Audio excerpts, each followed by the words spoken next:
कुहू गहरी सांस ले बोली, उसका फोन बहुत दिनों से बंद बता रहा है। मुझे भी नहीं पता वो कैसी है, किस हाल में है। ये जान माहिर को सीरत का बहुत चिंता सताने लगा। उसे नहीं पता उसके अंदर सीरत के लिए क्या है, पर सीरत को देखते ही वो उसकी तरफ खिंचाव सा महसूस करता है। कुहू से बात करने के बाद माहिर चला गया। वही कुहू भी अपने क्लास में जा सीरत के बारे में ही सोचने लगी। धीरे धीरे वक्त बीतने लगा। रात में अमेरिका से निकला अबीर दोपहर के 2 बजे तक इंडिया लैंड कर गया। अबीर के पिता ने पहले ही अबीर के लिए कार एयरपोर्ट भेजवा दिया था। अबीर प्लेन से बाहर निकल सीधे अपने कार में जा बैक ड्राइवर को अपने मेंशन ले जाने की जगह सीरत के मेंशन ले जाने का ऑर्डर दिया। कुछ ही वक्त में कार बड़े से मेंशन के सामने जा रुका। अबीर कार से बाहर निकल विला के पास गया तो गार्ड उसे बाहर ही रोक लिए। तभी वो सीरत से मिलने का बोला तो उसे पता चला ये बड़ा सा मेंशन नीलाम हो चुका है।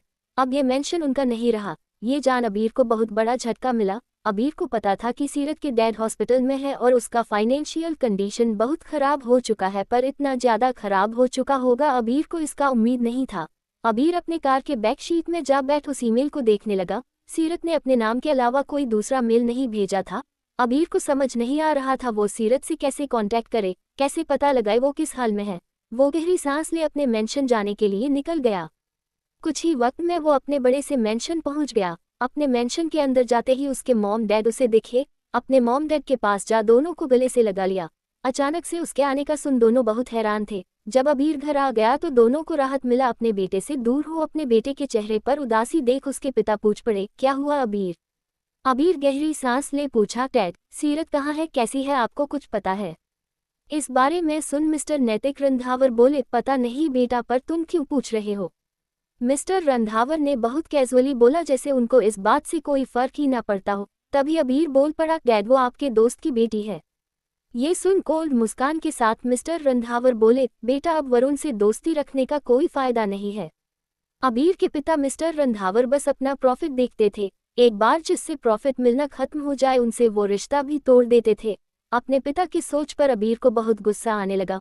वो कुछ ना बोल अपने कमरे में जाने को था, तभी मिस्टर रंधावर फिर बोल पड़े, अबीर मुझे पता है तुम सीरत को चाहते हो। पहले मैंने तुम्हें उसके साथ रहने दिया था क्योंकि वो हमारे स्टैंडर्ड की थी, पर अब उसका कोई स्टैंडर्ड नहीं बचा है। तो उस लड़की को ढूंढ अपने जिंदगी में दोबारा लाने का तुम्हें जरूरत नहीं है। अपने पिता की बातों को सुन अबीर उसे घृणा भरे नजरों से देखा, फिर बिना कुछ कहे चला गया। वही अपने बेटे को गुस्से में जाता देख निशा रंधावर अबीर की माउस के पास जाने लगी।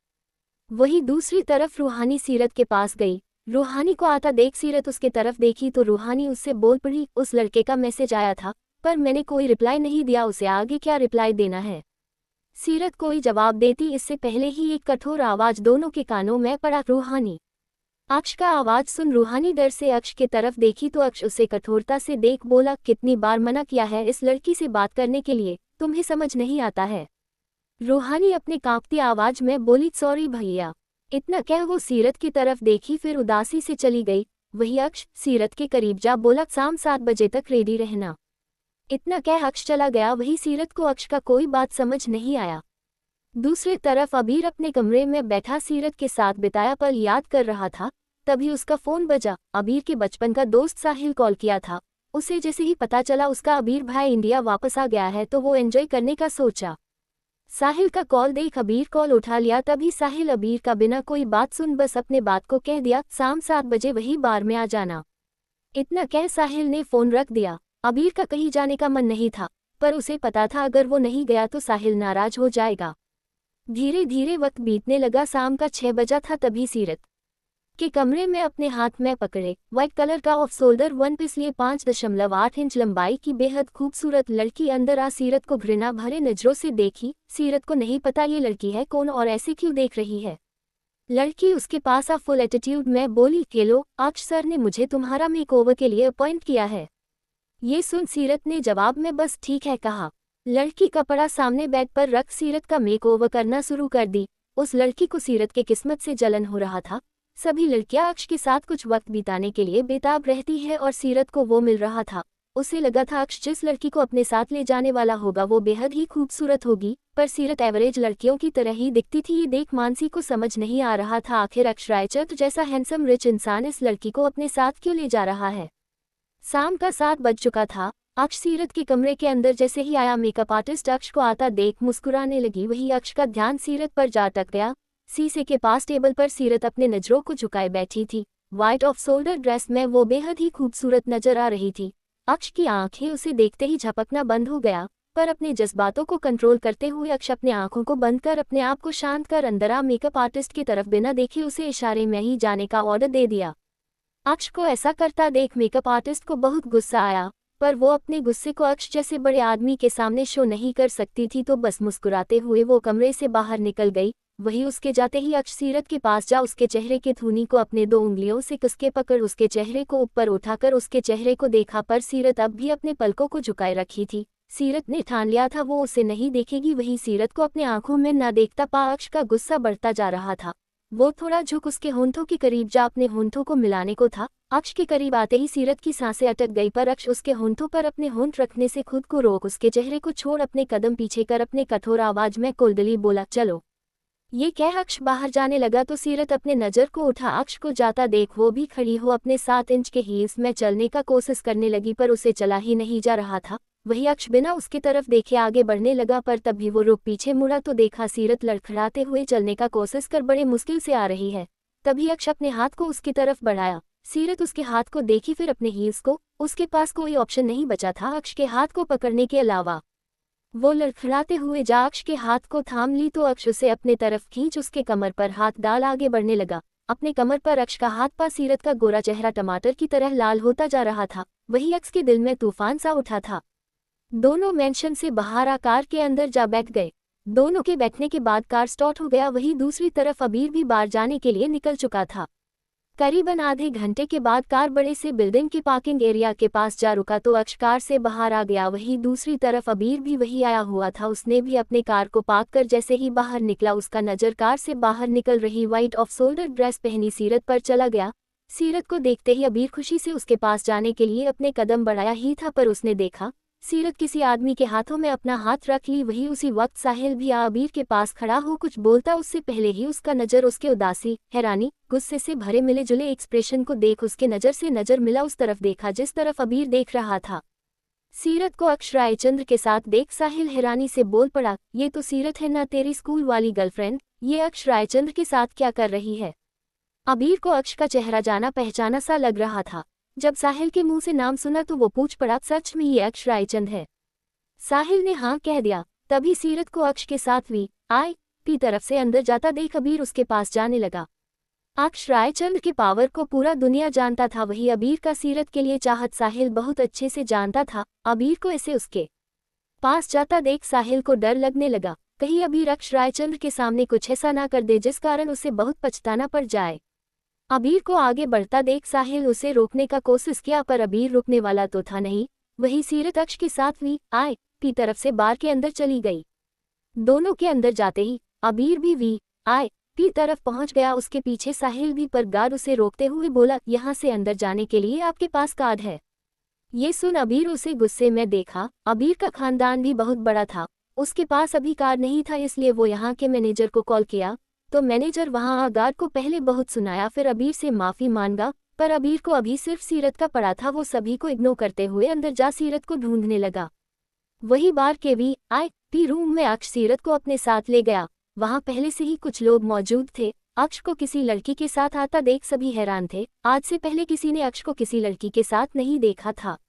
अक्ष के आते ही सभी खड़े हो गए। वही सीरत को समझ नहीं आ रहा था आखिर अक्ष उसे यहाँ लेकर क्यों आया है। अक्ष जा सोफे पर बैठ गया। अक्ष के बैठने से सभी बैठ गए, पर सीरत अब भी खड़ी थी तो अक्ष उसके तरफ देख मुस्कुराते हुए बोला, बेबी क्या हुआ। अक्ष का हाव भाव बहुत बदल चुका था। सीरत उसे हैरानी से देखने लगी तो अक्ष मुस्कुराते हुए अपने हाथ को आगे बढ़ा दिया तो सीरत अपने हाथ को आगे कर उसके हाथ को थाम उसके साथ बैठ गई। सभी ये देख रहे थे। उनका प्लान सीरत को लाने से फ्लॉप हो चुका था। अक्ष सीरत को अपने साथ इसलिए लेकर आया था ताकि सभी को लगने लगे उसकी गर्लफ्रेंड है, और जो टैक्टिक वो बार बार अक्ष पर अपनाने का कोशिश करते हैं वो ना करे। अक्ष को सभी अपना बात मनवाने का कोशिश करने लगे। वही सामने बैठी खूबसूरत लड़की जिसने रेड कलर का एलाइन सेक्सी वन पीस पहन रखा था, वो अक्ष को देखी जा रही थी। उसके सामने बैठी लड़की पर उसे बहुत गुस्सा आ रहा था। वही दूसरी तरफ अबीर अंदर आ सीरत को सारे VIP रूम में ढूंढने लगा, पर जिस VIP रूम में अक्ष के साथ सीरत बैठी थी उसके बाहर कई गार्ड्स मौजूद थे। उसे देख अबीर को साफ पता चल गया सीरत उसके अंदर ही होगी। वही अंदर बैठी सीरत को लड़की की ठंडे नज़र से अनकंफर्टेबल फील होने लगा। वही अक्ष का ध्यान वो लोग के बात को सुनते हुए भी सिर्फ सीरत पर ही टिका था। सीरत के चेहरे के भाव को पढ़ अक्ष सीरत के कंधे पर अपना हाथ जैसे ही रखा सीरत से हट गई और अक्ष को एकटक हैरानी से अपने बड़े बड़े आंखों को कर देखने लगी। तभी अक्ष उसकी तरफ देखा तो सीरत बोल पड़ी, मुझे वॉशरूम जाना है। ये सुन अक्ष उसे घूरकर अपने कठोर नज़र से देखा पर फिर अपने चेहरे पर झूठा मुस्कान ला बोला, ओके बेबी, पर जल्दी आना। अक्ष का सहज जैसा बोली सीरत से हजम नहीं हो रहा था। वो झट से उठ रूम से बाहर निकलने वाली थी तभी अक्ष फिर बोल पड़ा, बाहर किसी से वॉशरूम का रास्ता पूछ लेना।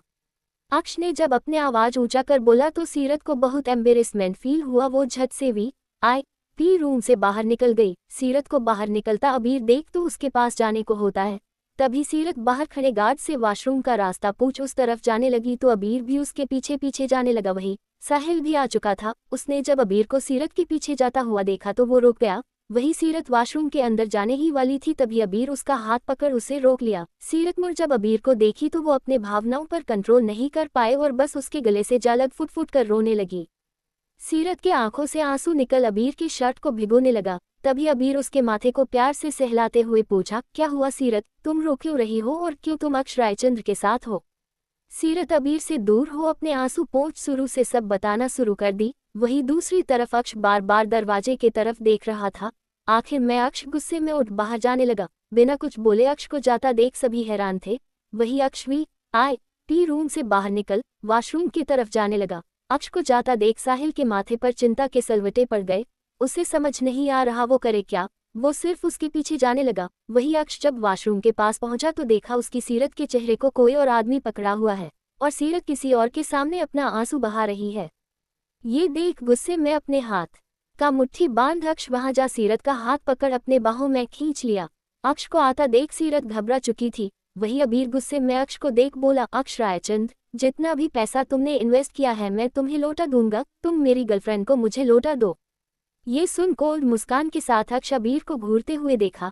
अबीर का कहा एक एक शब्द अक्ष के गुस्से को बढ़ा रहा था। वो गुस्से में बोला, ये तुम्हारी एक्स गर्लफ्रेंड थी और अब ये सिर्फ मेरी है।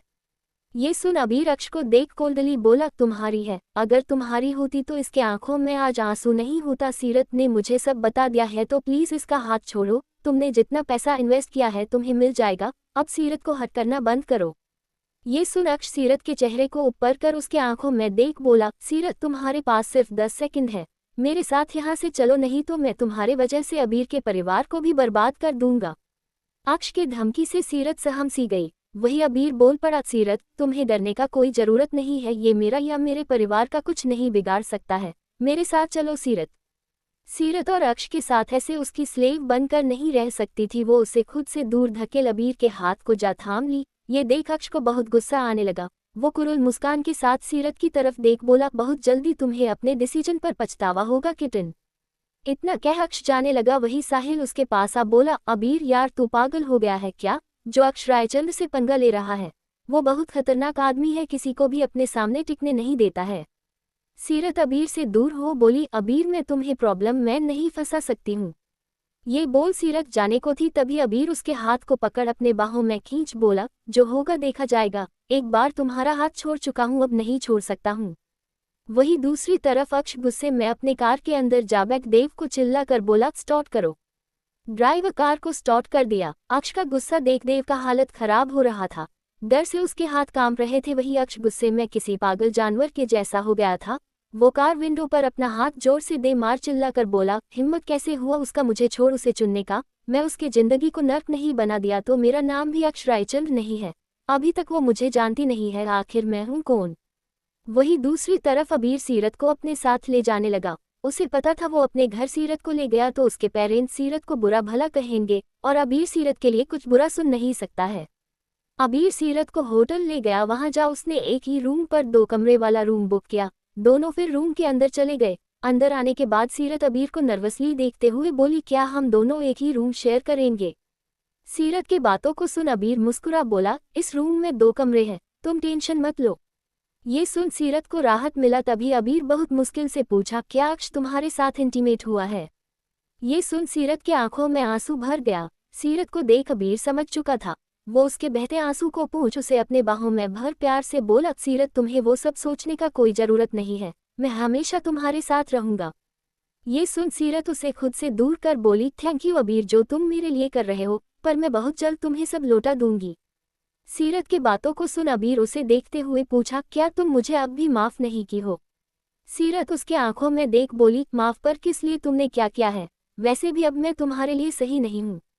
इतना कह सीरत बेड पर जाने वाली थी तभी अबीर उसे पीछे से अपने बाहों में भर बोला, सीरत मुझे फर्क नहीं पड़ता है इन सब चीजों से, मैं बस तुम्हें चाहता हूँ। सीरत उसके होंठ को खुद से हटा आगे बढ़ने लगी। सीरत का बर्ताव देख अबीर पूछ पड़ा, क्या तुम्हें अक्ष से प्यार हो गया है? अबीर के बातों को सुन सीरत उसके तरफ देख फीकी मुस्कान दे बोली, प्यार? मैं उससे प्यार कैसे कर सकती हूँ? उसने जो मेरे साथ किया है उसके बाद मुझे उससे बस नफरत होना चाहिए, पर नफरत नहीं कर सकती हूँ क्योंकि गलती मेरे पेरेंट्स ने किया है, मुझे तो बस अपने पेरेंट्स की गलती का सजा मिल रहा है। वहीं दूसरी तरफ अक्ष रायचंद अपने मेंशन पहुंच चुका था। वो कार से बाहर आ मेंशन के अंदर जाने लगा। नकुल रूहानी हॉल में ही थे। जब वो दोनों अक्ष को गुस्से में आता देखे तो दोनों सोचने लगे, आखिर हुआ क्या है और सीरत भैया के साथ क्यों नहीं आई है।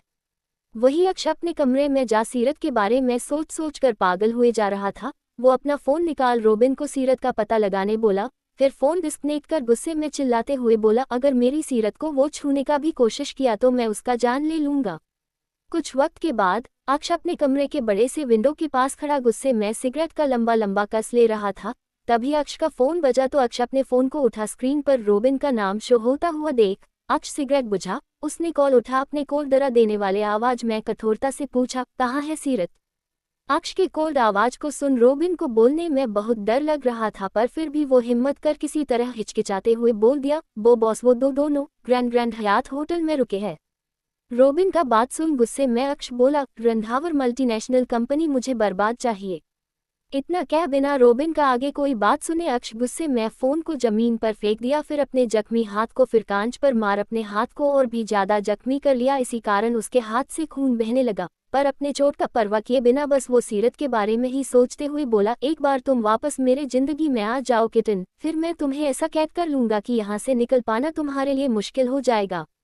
वहीं दूसरी तरफ सीरत बेड पर लेट अक्ष के बारे में सोचते हुए बोली, क्या आपका मुझसे इतना नफरत करना सही है?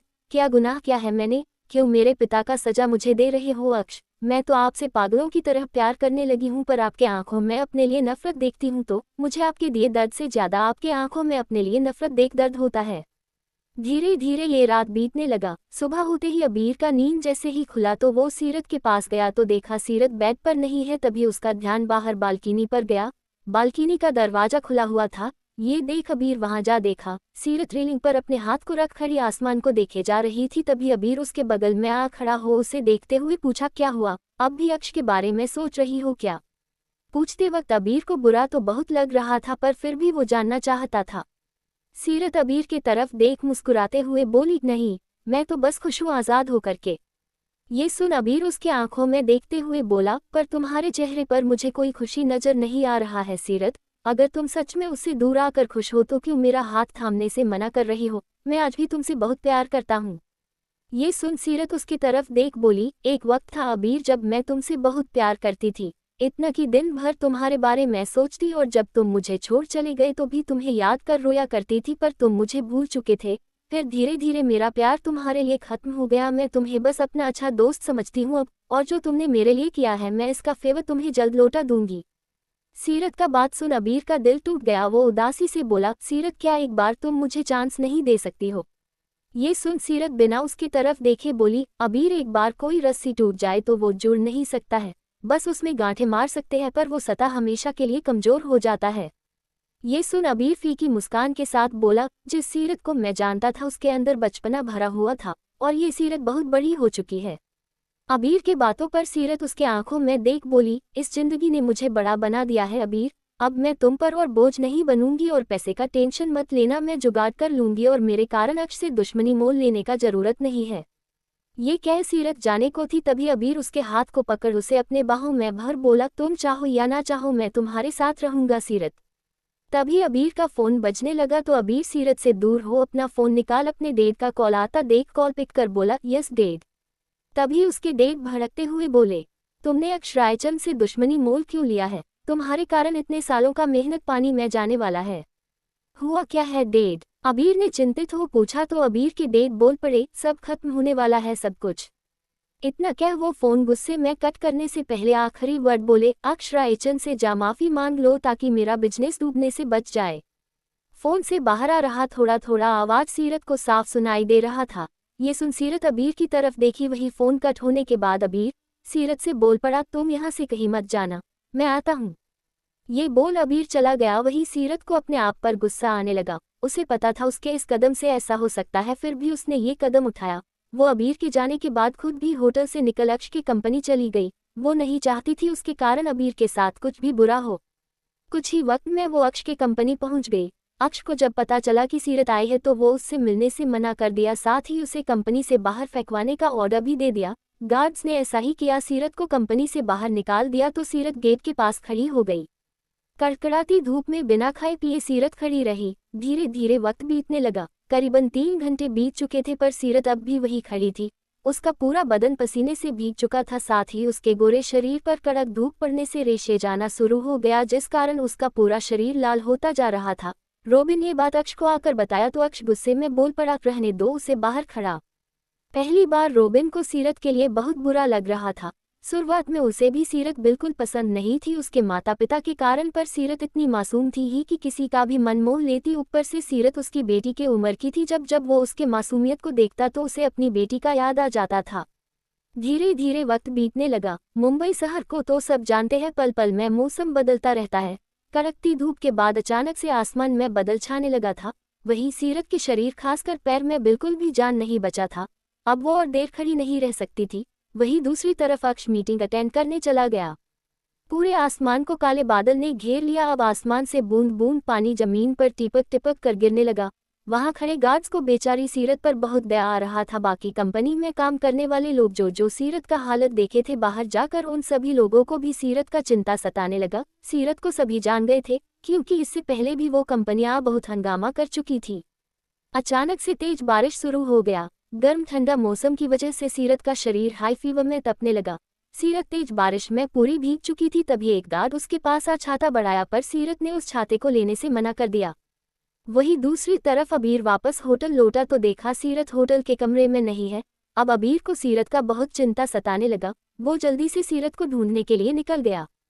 रात के 8 बज चुके थे। अक्ष अपना मीटिंग खत्म कर बाहर निकला। तभी रोबिन अपने घबराए आवाज में बोला, बॉस सीरत अब भी बाहर ही खड़ी है। वो इससे आगे वो कुछ कहता इससे पहले ही ये सुन अक्ष गुस्से में रोबिन को देख चिल्लाते हुए बोला, इडियट, तुम मुझे ये अब बता रहे हो? ये कह आगे वो बिना कुछ सुने भागते हुए बाहर जाने लगा। वहीं दूसरी तरफ अबीर भी अक्ष की कंपनी ही आ रहा था सीरत का पता करने, क्योंकि जो सुबह हुआ था उसके बाद सीरत सिर्फ अक्ष के पास ही जा सकती थी। जैसे ही अबीर अक्ष की कंपनी पहुंचा, वो सीरत को मेन गेट के पास खड़ा देखा तो वो घबरा कर अपनी कार से उतरने लगा। वही अक्ष भी बारिश में भीगते हुए ही सीरत के पास पहुंच चुका था। दोनों साथ ही सीरत के पास गए। जब अक्ष अबीर दोनों आमने सामने आए तो दोनों एक दूसरे को कठोरता से देखे। वही सीरत दोनों की तरफ देखी, पर अब उसके पास जरा सा भी हिम्मत नहीं बचा था। वो कुछ कह पाती इससे पहले ही बेहोश हो गई, पर उसके जमीन पर गिरने से पहले ही 2 मजबूत हाथों ने उसे अपने बाहों में जकड़ लिया। सीरत को अपने बाहों में भरने वाला अक्ष था। वही अबीर ये देख गुस्से में बोला, सीरत को मुझे दे दो। अक्ष ने अबीर के बात को इग्नोर कर सीरत का गर्म शरीर छुआ तो उसे अपने बाहों में उठा ले जाने को था। तभी अबीर बोल पड़ा, जब तुम सीरत से इतना ही नफरत करते हो तो क्यों इसकी परवाह कर रहे हो? ये सुन अक्ष का कदम रुक गया। वो कोल्दली मुड़ अबीर को देखा, फिर सीरत को जो उसके बाहों में बेहोश पड़ी थी। सीरत के मासूम चेहरे को देख अक्ष अपने कदम आगे बढ़ाते हुए ही बोला, सीरत को अपना बनाने का चाहत मेरे नफरत से बड़ा है। अक्ष का जवाब अबीर को कुछ समझ नहीं आया। वो बारिश में भीगते हुए उसे एकटक जाता हुआ देखने लगा। वही रोबिन ड्राइवर के साथ कार ले आ चुका था। वो जल्दी से कार से उतर कार का दरवाजा खोल दिया अक्ष के लिए, तो अक्ष सीरत को पीछे सीट में रख खुद भी अंदर जा बैठ सीरत को फिर अपने बाहों में भर अपने कोड आवाज में बोला, हॉस्पिटल चलो। अबीर गेट के बीचों बीच खड़ा था तो ड्राइवर कार स्टार्ट कर आगे बढ़ा। हॉर्न बजाया तो अबीर झट से उसके रास्ते से हट गया। फिर ड्राइवर कार आगे बढ़ा रफ्तार से जाने लगा। कुछ ही वक्त में कार बड़े से हॉस्पिटल के सामने जा रुका। कार रुकते ही रोबिन बाहर आ कार का दरवाजा खोल दिया। वही अक्ष कार से बाहर आ सीरत को अपने बाहों में उठा हॉस्पिटल के अंदर ले जाने लगा। उसके अंदर आते ही सभी साइड हो गए और डॉक्टर्स उसके पास आ गए। तभी अक्ष सीरत को वार्ड के अंदर ले गया तो डॉक्टर अंदर आ अक्ष को बाहर जाने का बोल दी। फिर डॉक्टर पहले नर्स से कह उसके भीगे कपड़ों को बदलने का कह दी। नर्स ने जैसे ही सीरत का कपड़ा चेंज किया तो डॉक्टर उसको चेक कर इंजेक्शन दे दी। फिर उसके शरीर पर आयरसिस पर क्रीम लगा दी। फिर बाहर जैसे ही गई उसे अक्ष का कठोर चेहरा नजर आया तो वो अपने कांपती हुई आवाज में बोली, उन्हें कल तक होश आ जाएगा। ये सुन अक्ष ने बस इतना ही कहा, क्या मैं अंदर जा सकता हूँ? अक्ष के इस सवाल पर डॉक्टर ने हाँ कह दिया तो अक्ष वार्ड के अंदर जा सीरत के पास बैठ अपने हाथ को सीरत के चेहरे पर ले जा उसके चेहरे पर अपने हाथ को प्यार से फेरते हुए बोला, हमेशा डरा देती हो मुझे, क्या जरूरत था तुम्हें ऐसे बाहर खड़े रहने का? जिद न तुम्हारी मुझसे बहुत ज्यादा बड़ी है, पर ये जिद मैं तुम्हें दोबारा करने नहीं दूंगा किटन। ये कह उसके हाथ को पकड़ अपने होंठों के पास ला उसके हाथ को चूम बोला, अब मैं तुम्हें कभी अपने आप से दूर नहीं जाने दूंगा, चाहे तुम मेरे साथ रहना चाहो या ना रहना चाहो, मुझे कोई फर्क नहीं पड़ता तुम किसकी बेटी हो, मुझे बस इतना पता है तुम मेरी हो, मेरी अक्ष रायचंद्र की। बाहर खड़ा रोबिन उसे सुनाई तो नहीं दे रहा था पर दिखाई जरूर दे रहा था। अक्ष का चाहत सीरत के प्रति साफ नजर आ रहा था उसे।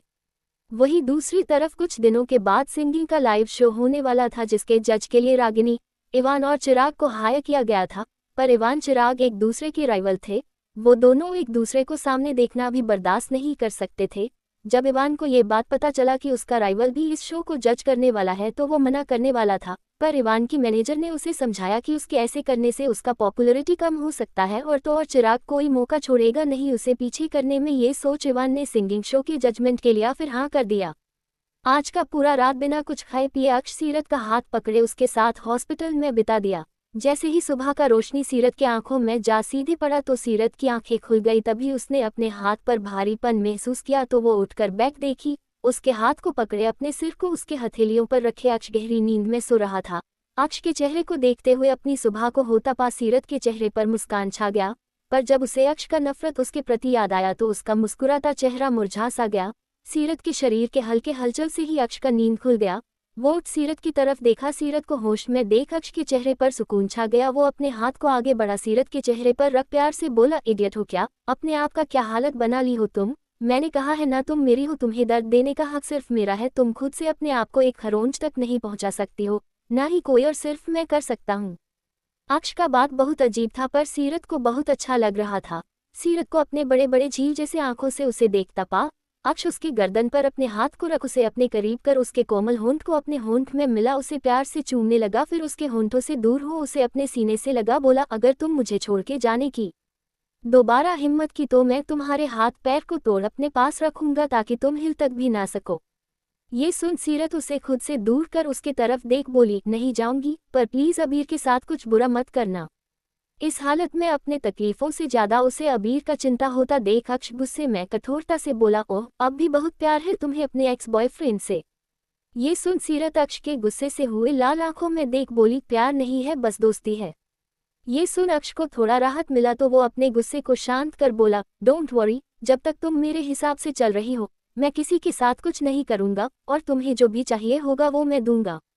अपने आखिरी शब्द को अक्ष बहुत वार्मली बोला तो ये सुन सीरत को राहत मिला।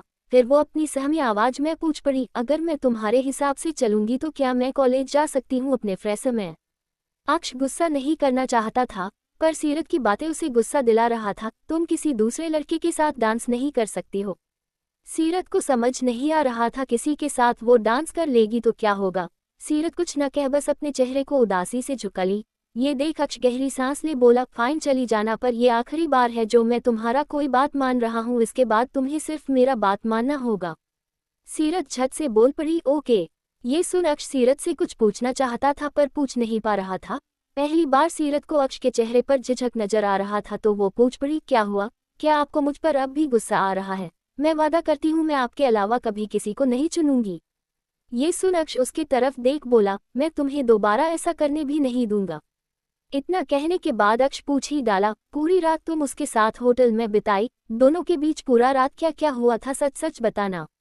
सीरत को बहुत बुरा लगा जब अक्ष ने उससे ऐसा सवाल किया। सीरत के आंखों से आंसू बहने लगा। वो रोते हुए बोली, अपने आप को आपको बेचना मजबूरी था, पर मैं ऐसी लड़की नहीं हूँ जैसा आप सोचते हो। हम दोनों होटल में जरूर रुके थे पर रूम के अंदर 2 रूम बने थे, हमारे बीच कुछ नहीं हुआ है, पर मुझे पता है आप मेरे बातों पर भरोसा नहीं करोगे। ये कह वो फुट फुट कर रोने लगी। सीरत को ऐसे रोता देख अक्ष को अपने सवाल पर बहुत गुस्सा आने लगा। वो झट से उठ उसे अपने सीने से लगा, बोला, ऐसा नहीं है किटन, मुझे तुम पर पूरा भरोसा है। ये सुनने के बाद सीरत के आंखों से आंसू आना बंद हुआ। वही अक्ष उसके बालों को सहलाए जा रहा था। तभी डॉक्टर अंदर आई तो अक्ष सीरत से दूर हो गया। फिर डॉक्टर सीरत को चेक की, फिर अक्ष से बोल दी, आप इन्हें घर ले जा सकते हैं, डिस्चार्ज पेपर मैं तैयार करवा देती हूँ। इतना कह डॉक्टर चली गई। वही दूसरी तरफ मोक्ष का काम पर बिल्कुल भी ध्यान नहीं लग पा रहा था। एक ही सीन वो बार बार रीटेक कर रहा था। तो आखिर में डायरेक्टर आ बोले, मोक्ष तुम्हें कुछ दिन आराम कर लेना चाहिए, तब तक मैं बाकियों का सीन शूट कर लेता हूँ। डायरेक्टर का बात मोक्ष को सही लग रहा था। उसने कुछ दिन ब्रेक लेने का फैसला किया। वो अपने मेंशन जाने के लिए निकल गया। कुछ वक्त के बाद वो मेंशन पहुंचा। फिर अपने कमरे में जब वो बेड पर लेट अपना फोन निकाल पलक की तस्वीर को देखने लगा। वही दूसरी तरफ डिस्चार्ज होने के बाद अक्ष सीरत को अपने साथ मेंशन ले जाने के लिए दोनों उसके कार के अंदर जा बैठने ही वाले थे कि तभी अबीर वहां आ गया। अबीर को देखते ही सीरत के कदम कार के अंदर जाते रुक गए। ये देख अक्ष गुस्से में अपने हाथ का मुट्ठी बांध कोल्डली बोला, अंदर आओ किटन, लेट हो रहा है मुझे। सीरत अबीर से अपने नजरों को फेर कार के अंदर आ बैठ गई। ये देख अबीर को अपने दिल में दर्द महसूस होने लगा। अक्ष सीरत के बैठने से देव ने कार स्टार्ट कर दिया। कार रफ्तार से आगे बढ़ गया। वही अबीर बस उसे जाता हुआ अपने नजरों से देखता रह गया। तभी उसने धीरे से खुद में ही कहा, गलत कर रही हो सीरत अक्ष को चुनकर। कोई भी अक्ष के बारे में अच्छे से नहीं जानता है। वो बहुत खतरनाक इंसान है। जिस दिन तुम्हें उसका सच पता चलेगा तब तक बहुत लेट हो गया होगा। तुम अपने आप को उससे बाहर नहीं निकाल पाओगी, तब शायद मैं भी कुछ ना कर सकूं। अक्ष के लीगल बिजनेस के बारे में तो सभी को पता था, पर इनलीगल बिजनेस के बारे में अक्ष के भाइयों के अलावा किसी को भनक तक भी नहीं था। पर सभी ये जरूर जानते थे कि अक्ष बहुत खतरनाक है। कोई भी उससे दुश्मनी मोल लिया तो वो सीधा मौत के घाट जाएगा। वही कुछ वक्त के बाद सीरत अक्ष साथ उसके मेंशन पहुंच गई। जैसे ही कार रुका, गार्ड कार का दरवाजा खोल दिए। फिर अक्ष सीरत के साथ कार से बाहर आ मेंशन के अंदर जाने लगा।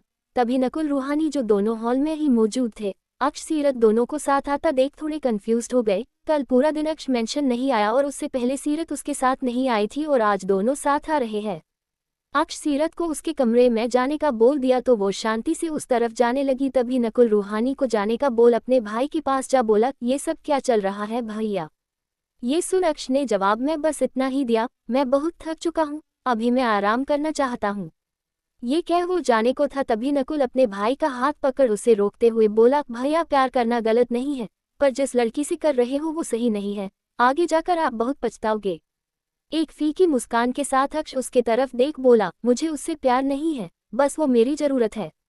इतना कह अपने हाथ को अक्ष छुड़ा आगे बढ़ने लगा। तभी नकुल अपने मन में ही बोला, जरूरत, आपको कब से किसी का जरूरत होने लगा भैया। इतना कह वो कंपनी जाने के लिए मेंशन से बाहर निकल अपने कार में जा बैठ गया।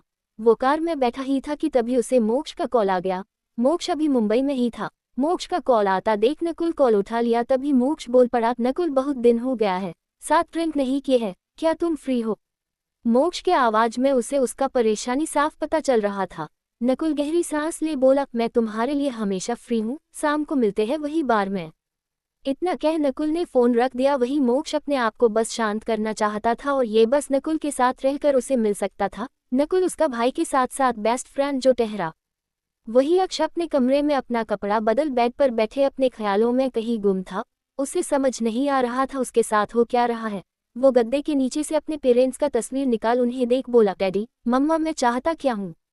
जब भी सीरत मेरे पास नहीं होती है तो मुझे खालीपन सा लगता है और वो जब मेरे पास होती है तो मुझे उसका बाप याद आने लगता है, काश वो उसकी बेटी नहीं होती। दूसरी तरफ अपने कमरे में सीरत अपना कपड़ा बदल बैठी हुई थी। तभी आरती सीरत के लिए खाने को ले आई तो सीरत आरती के साथ बात करते हुए खाना का एक निवाला अपने मुंह में डाली ही थी कि तभी उसे अक्ष का ध्यान आया तो वो पूछ पड़ी, अक्ष सर ने खाना खाया। सीरत के इस सवाल पर आरती अपने सिर को ना में हिला बोली, सर ने ऑर्डर दिया है कि उन्हें अभी कोई डिस्टर्ब ना करे। ये सुन मुंह में गया निवाला सीरत के गले से ही नहीं उतर रहा था। वो अपने खाने को छोड़ उठ बोली, आंटी अक्ष सर ने रात से कुछ भी नहीं खाया है। इतना कह वो बाहर जाने लगी तो आरती उसे अफसोस से देखी। उसे सीरत पर दया आ रहा था। अक्ष सर इस बच्ची के साथ इतना बुरा करते हैं फिर भी ये उनके बारे में ही सोचती रहती है। वही सीरत किचन जा खाने का प्लेट अक्ष के लिए लगा। उसके कमरे के पास जा दरवाजा नॉक की तो उसे अक्ष का कोल्ड आवाज सुनाई दिया, कहा था ना कोई डिस्टर्ब मत करना, जो भी हो अभी यहाँ से जाओ। अक्ष की कठोर आवाज को सुन सीरत अपने दबे आवाज में बोली, सर बस खाना खा लीजिए। सीरत का मधुर आवाज सुन अक्ष कुछ देर चुप रहा, फिर बेड से उतर दरवाजा जा खोल उसे अपने कोर नजर से देखा, फिर बिना कुछ कहे अंदर आ अपने बेड में जा, फिर बैठ गया तो सीरत खाने का प्लेट उसके पास ले जा आगे बढ़ाई तो अक्ष उसके तरफ कुंडली देख बोला, तुम सिर्फ मेरे लिए मेरी स्लेव हो, मुझे पता है। सीरत का जवाब सुन अक्ष उसके हाथ से गुस्से में प्लेट ले साइड में रख उसका हाथ कसके पकड़ अपने गोद में खींच उसे कठोरता से देख बोला, तुम इतनी शांति से कैसे जवाब दे सकती हो, तुम्हें बुरा नहीं लगता है क्या मैं तुम्हें अपनी स्लेव या सर्वेंट मानता हूं तो? सीरत ने अब भी शांति से ही जवाब दिया, आरती आंटी ने कहा था अप डाउन सबके जिंदगी में आते हैं, बस हमें अपने आप को उस अप डाउन में ढालना चाहिए ताकि जिंदगी बुरी ना लगे, तो हम भी अपने आप को ढाल चुके हैं, फिर बुरा क्यों लगेगा? सीरत का जवाब सुन अक्ष उसे एकटक देखने लगा। वही दूसरी तरफ रूहानी को अपने पेरेंट्स में किसी का साइन चाहिए था कॉलेज के डॉक्यूमेंट में, पर नकुल कंपनी जा चुका था और रूहानी उससे साइन करवाना भूल चुकी थी और आज सबमिट करने का आखिरी डेट था। रूहानी का हमेशा से यही है।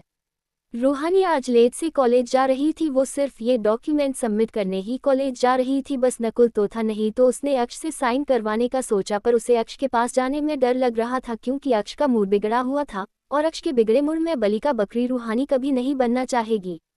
पर फिर भी हिम्मत जुटा वो जाने लगी, पर जैसे ही दरवाजे के पास आई तो खुले दरवाजे से वो देखी अक्ष सीरत को अपने बाहों में जकड़ा हुआ है। ये देख वो झट से मुड़ जाने को थी, पर अक्ष ने उसे देख लिया था तो सीरत को खुद से दूर कर बोला, रूहानी कुछ काम था क्या? रूहानी मुड़ अपने नजरों को झुकाए ही बोली, हाँ भैया, नकुल जब चला गया तब मुझे याद आया मुझे पेरेंट्स का सिग्नेचर चाहिए था, इसलिए मैं आपके पास आ गई। रूहानी ने एक सांस में ही सब कह डाला और डर से कांप भी रही थी तो अक्ष अपने आगे आए बाल को पीछे धकेल बोला, लाओ। ये सुन रूहानी झट से पेपर पेन अक्ष के पास ले गई तो अक्ष पेपर पर अपना सिग्नेचर कर दिया।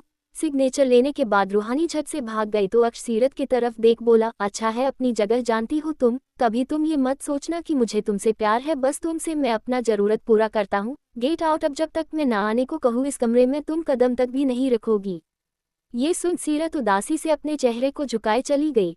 हॉस्पिटल में जब अक्ष को प्यारी प्यारी सी बातें करते हुए सुनी थी तो उसे लगा था अब शायद अक्ष को भी उससे प्यार हो गया होगा, पर अचानक से अक्ष के बदलते मूड को देख उसका ये सोचना गलत हो गया। वो उदासी से कमरे से बाहर जा अपने कमरे में चली गई। वही सीरत के साथ ऐसे बर्ताव करने पर अक्ष को खुद पर बहुत गुस्सा आ रहा था। धीरे धीरे वक्त बीतने लगा। रात का 8 बज चुका था। मोक्ष बार के VIP रूम में बैठा नकुल के आने का ही इंतजार किए जा रहा था। कुछ ही वक्त में नकुल बार के VIP रूम के अंदर जा मोक्ष को देखा। नकुल को आता देख मोक्ष खड़ा हो गया, वही नकुल उसके पास आया, फिर दोनों एक दूसरे को गले से लगा लिए, फिर साथ बैठ वेटर से ड्रिंक के साथ कुछ खाने को मंगवा बातें करते हुए ड्रिंक के साथ खाने लगे। नकुल ड्रिंक करते हुए ही पूछा, बात क्या है मोक्ष, तुम परेशान लग रहे हो? ये सुन ड्रिंक करते हुए ही मोक्ष बोला, मैं कॉन्सेंट्रेट नहीं कर पा रहा हूँ, बस दिन भर वो दिमाग में चलती रहती है।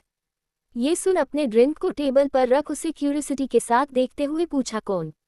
नकुल से छिपाने लायक कुछ नहीं था मोक्ष के पास, वो उसे देखते हुए अपने धीमे आवाज में पर कोल्डली उसका नाम लिया, पलक।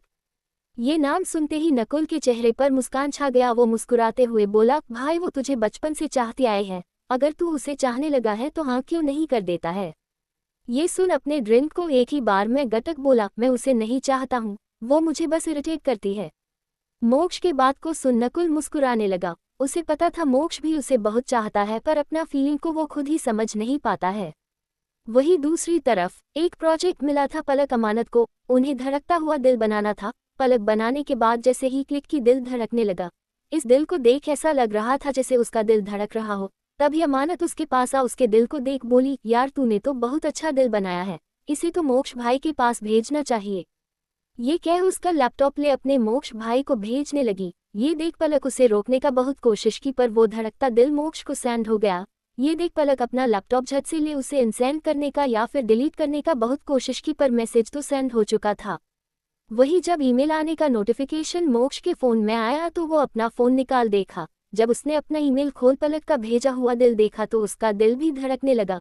दिल को देखते ही उसका दिल जोरों से धड़क रहा था तो वो अपने दिल पर हाथ रख लिया। तभी नकुल जो उसके सामने ही बैठा था ये देख मुस्कुराते हुए बोला, उफ पलक ने जो दिल तुम्हें भेजा है उसे देख मेरा दिल भी धड़कने लगा। ये सुन बिना कोई रिप्लाई दिए पलक को अपना फोन का स्क्रीन मोक्ष ऑफ कर अपने जेब में फोन रख बोला, मेरा छोड़ अपना बता, तू तो रूहानी से प्यार करता है और तो और किसी को उसकी तरफ देखने तक भी नहीं देता है, फिर क्यों अपने फीलिंग को उसके सामने जाहिर नहीं होने देता है? ये सुन नकुल गहरी सांस ले बोला, किसने कहा, मैं जाहिर नहीं किया हूँ। ये सुन हैरानी से मोक्ष उसे देख पूछा, मतलब तू उसे प्रपोज कर दिया है? नकुल अपने चेहरे को नामे हिला बोला, ये सब करना मुझे नहीं आता है, बस मैंने कह दिया है कि वो मेरी है।